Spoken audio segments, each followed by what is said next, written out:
नमस्कार मित्रों, आप सभी का हार्दिक अभिनंदन, स्वागत। जैसा कि आप सभी को विदित है, राष्ट्रीय पाठ्यचर्या की रूपरेखा 2005 हमारे भारतीय विद्यालय जीवन के लिए एक बड़ा महत्वपूर्ण दस्तावेज।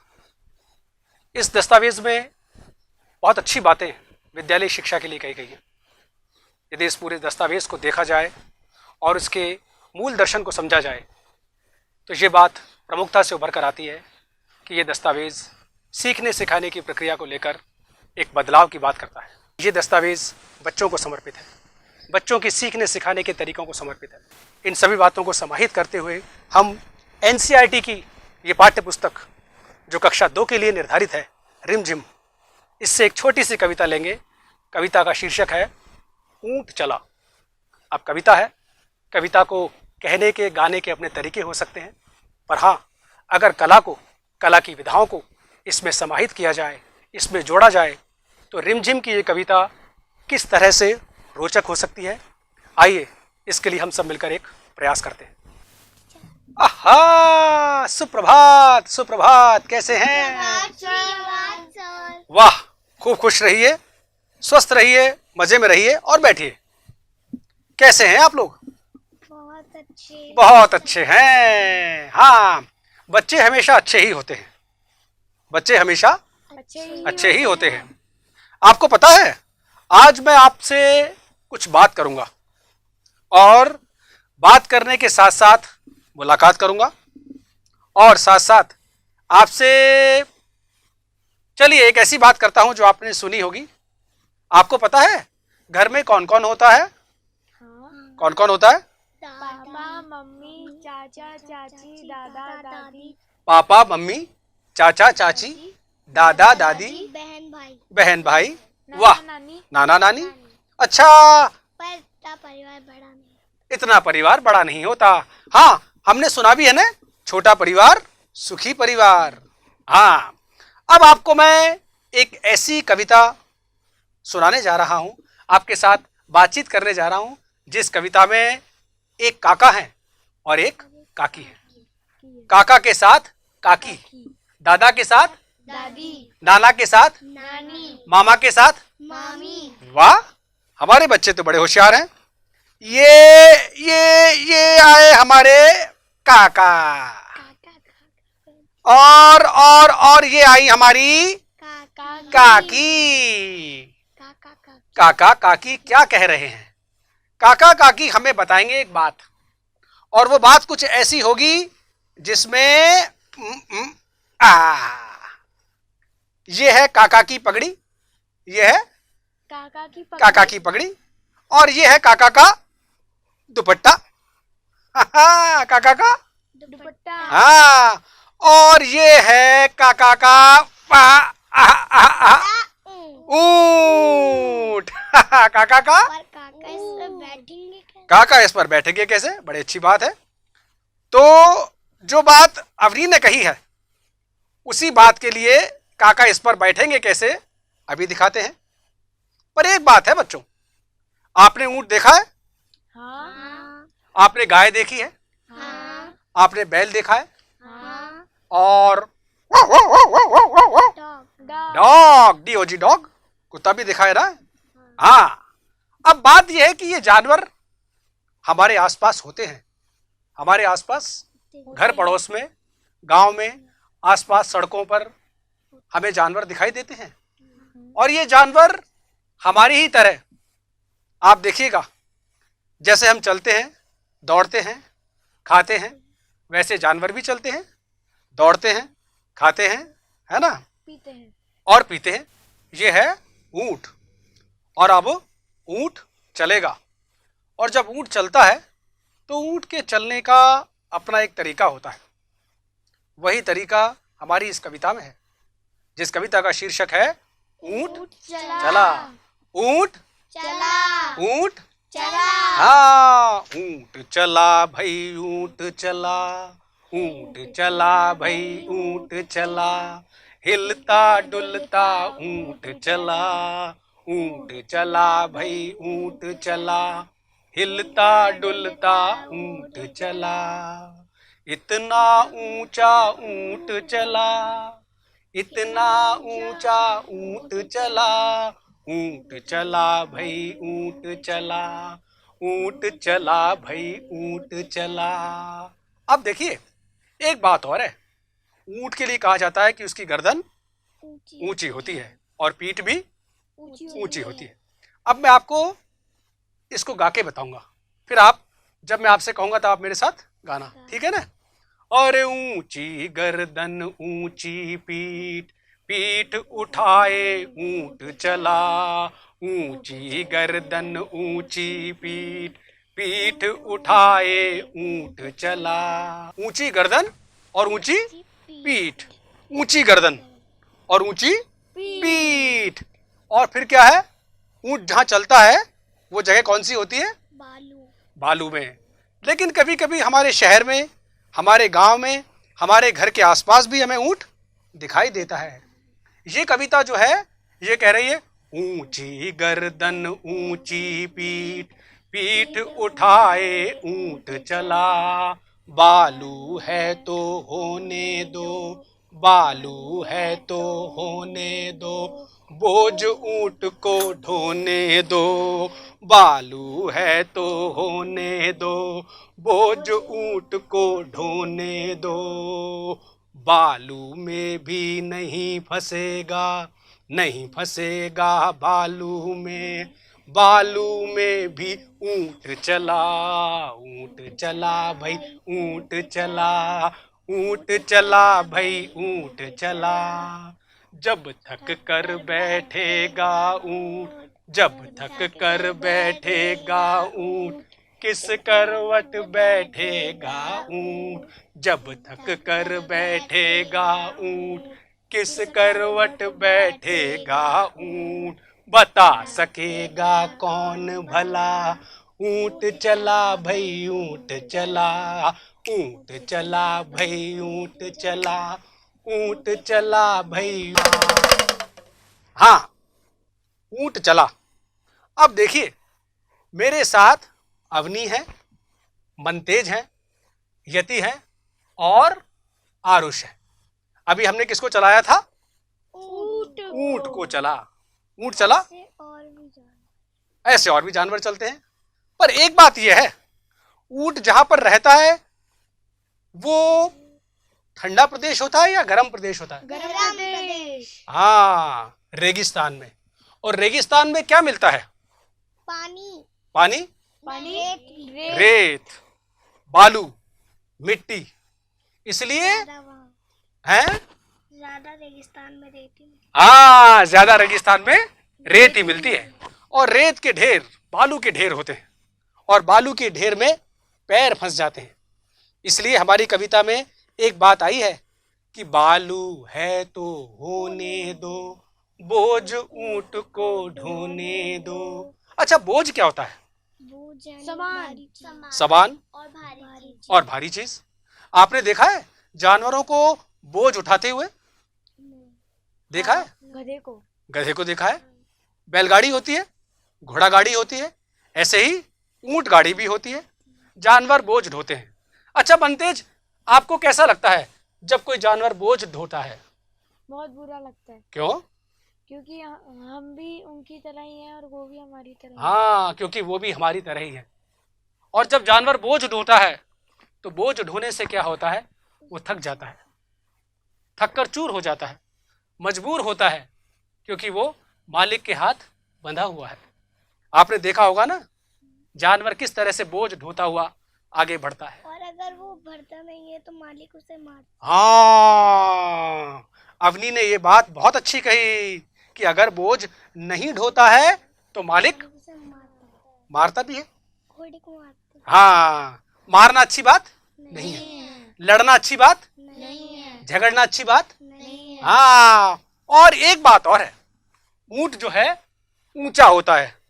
ऊंच मुझसे तो बहुत ऊंचा होता है। कितना ऊंचा होता होगा? इतना, नहीं, इतना, नहीं, इतना। नहीं, अच्छा, इस दीवार जितना नहीं, नहीं। बड़ा होता है, लंबा होता है, बहुत ऊंचा होता है। अच्छा, ऊंट की ऊंचाई और हाथी की मोटाई। हाथी देखा है आपने? हाँ। हाथी मोटा है या ऊंट मोटा है? हाथी। हाँ, हाथी ज्यादा मोटा है ना? हाथी मोटा होता है और चींटी छोटी छोटी सी चींटी होती है, छोटी सी चींटी। चींटी को देखा है ना? रेत का जो छोटा सा कंकड़ होता है हाँ, रेत का जो छोटा सा कंकड़ होता है उतना। अब एक बात है, जैसे ऊंट, आपको पता है ये बैग किसका बना है?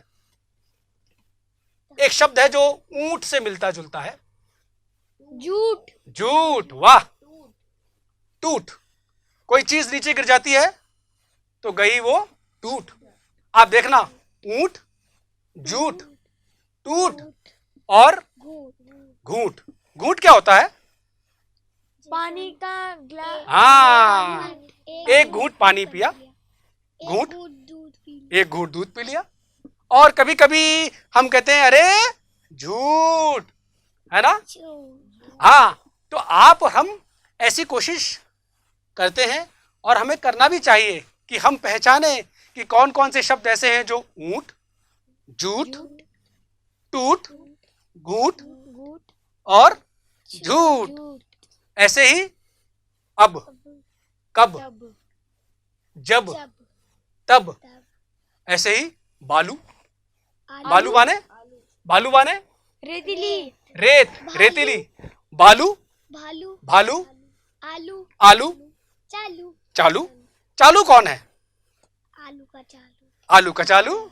चालू है जो होशियार होता है, चालाक होता है, उसको भी हम कभी कभी चालू चालू कहते हैं। अब एक बात है, मेरे पास इसके अंदर एक टोपी है। मेरे पास इसके अंदर क्या है? टोपी एक टोपी है। ये टोपी जो है, अब इस टोपी को पहन के मैं कैसा लग रहा हूं? अच्छा लग अच्छे लग रहा हूं? अच्छा लग रहा हूं या अच्छे लग रहा हूं? अच्छा अच्छा लग रहा हूं। हाँ, अब देखिए, बात है ऊंट की, है ना? ऊंट की बात है। वापस से एक बार दोहरा देता हूं मैं। ऊंट चला भाई ऊंट चला, हिलता डुलता ऊंट चला, इतना ऊंचा ऊंट चला, ऊंट चला भाई ऊंट चला।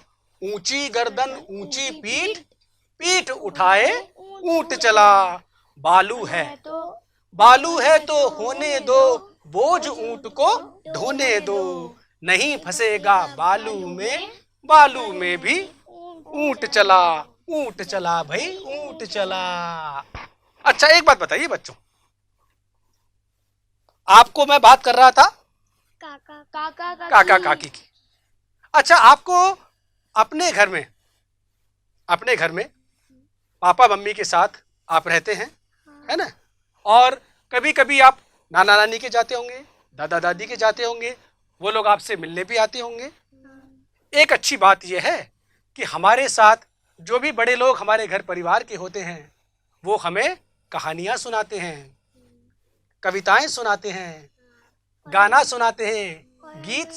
अगर हमें हाँ। कुछ याद करना हो तो वो ही सिखाते हैं। हाँ, हमें कुछ याद करना हो तो वो भी हमें सिखाते हैं, अच्छी बातें सिखाते अच्छी बातें सिखाते हैं। जैसे आजकल एक बहुत अच्छी बात यह है कि जब भी हम घर से निकले, बाहर निकले, तो हमें अपने चेहरे को, अपने नाक को, अपने मुंह को इस तरह ढक के जाना ढकना या चाहिए, फिर मास्क लगाना। मास्क लगाना चाहिए। इससे क्या होगा? हम कोरोना वायरस से बचेंगे। हम कोरोना वायरस से बचेंगे। अच्छा, एक बात और है, अभी आपने सुना होगा कोरोना। कोई भी रोड पर ना निकले, हमें अपने को भी बचाना है, दूसरों को भी बचाना है, सबको बचाना है, पूरे देश को, पूरी दुनिया जहान को बचाना है। अच्छा देखना, अब शब्द जोड़ेंगे हम। मुझे बचाना है, आगे जोड़िए। मुझे बचाना है मुझे देश बचाना है पूरी दुनिया देश को, दुनिया को, आपको, हमको, सभी को, अपने परिवार को। अपने परिवार को। वाह, अब नए शब्द बनाते हैं, है ना? नया जोड़ेंगे, एक कुछ तुकबंदी करेंगे। तुकबंदी जानते हैं ना? आलू, भालू, चालू चालू। ये है बड़ा ही सुंदर आलू। आलू। ये है बड़ा ही सुंदर आलू, इसको खाएगा मोटा भालू। हाँ, इसको खाएगा मोटा मोटा भालू।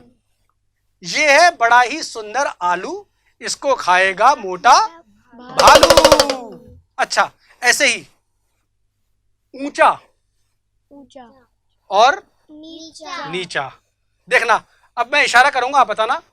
ऊंचा नीचा दाएं बाएं बाएं अरे वाह, ये दाएं है, ये बाएं है, ये ऊंचा और ये नीचा नीचा। अच्छा, एक बात है, इसमें जो हमारी कविता है, इसमें क्या है? ऊंट चला।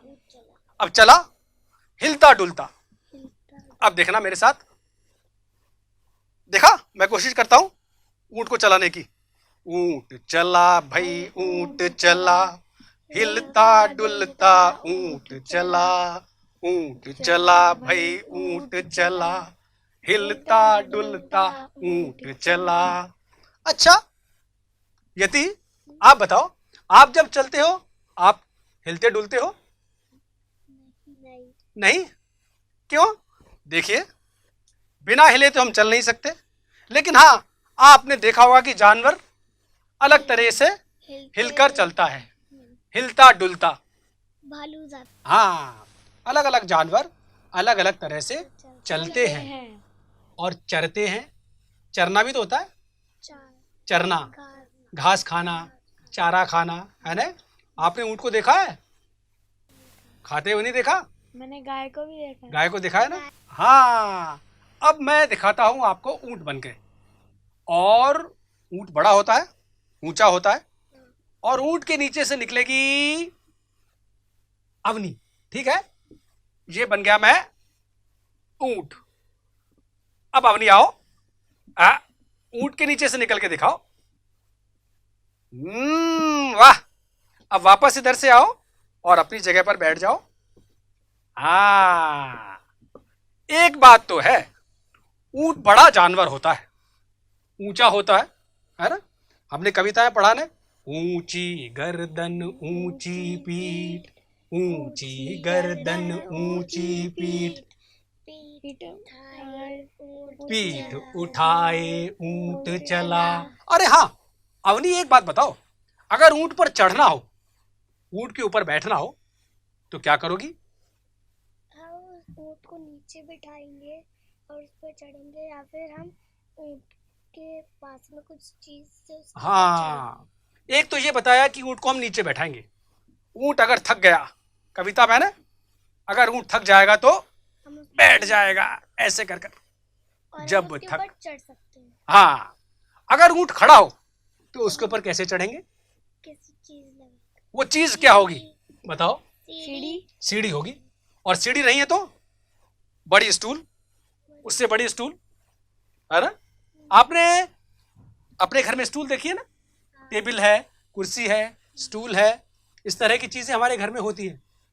हालांकि ऊंट के ऊपर आप जब बैठोगे तो ऊंट के ऊपर बैठने के लिए तो पहले आपने देखा होगा कि ऊंट खुद ही नीचे बैठा होता है, और उसके बाद हम उसके ऊपर बैठते हैं और फिर ऊंट धीरे से खड़ा होता है। या फिर अगर उसके ऊपर कोई भारी आदमी या फिर मोटा आदमी बैठ जाए तो वो बोझ नहीं उठा पाए।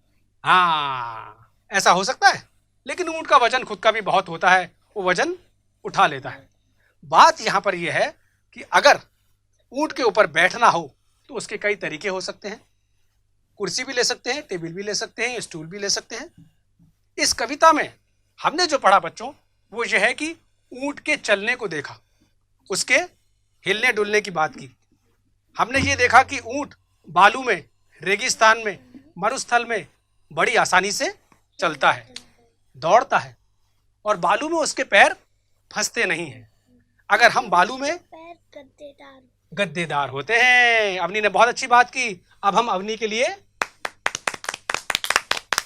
गद्देदार पैर होते हैं, इसलिए ऊंट आसानी से मरुस्थल में चलता है और दौड़ता है।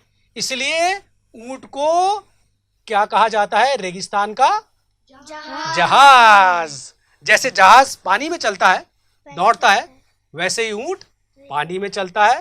पानी में नहीं, हाँ, ऊंट बालू में बालू में चलता है, रेगिस्तान में दौड़ता है और उसे के अलावा वो कहीं बालू के अलावा भी चलता है। हमने शहरों में देखा है, गांवों में देखा है, सड़क पर भी चलता है, दौड़ता है।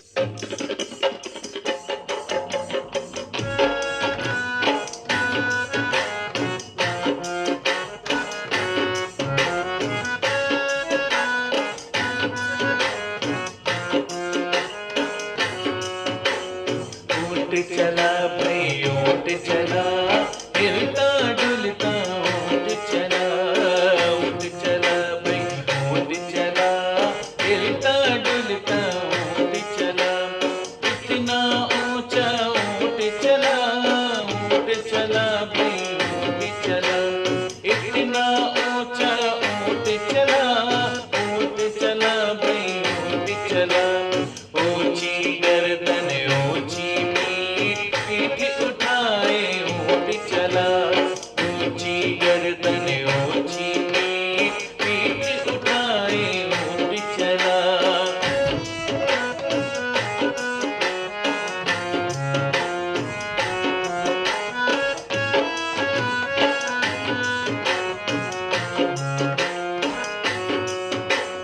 बालू है तो होने दो, बोझ ऊँट को ढोने दो।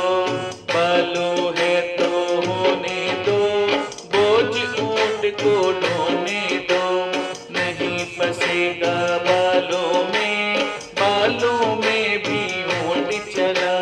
नहीं फंसेगा बालों में भी ऊँट चला। जब थक कर बैठेगा ऊँट, किस करवट बैठेगा ऊँट।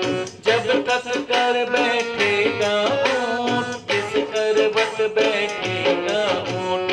बता सकेगा कौन भला, ऊँट चला भाई ऊँट चला। बता सकेगा कौन भला, ऊँट चला भाई ऊँट चला। ऊँट चला भाई ऊँट चला, हिलता डुलता ऊँट चला। ऊँट चला भाई ऊँट चला, हिलता डुलता ऊँट चला। हिलता डुलता ऊँट चला, हिलता डुलता ऊँट चला। अच्छा लगा? हाँ, तो हम ताली बजाएं अपने लिए, हम सबके लिए।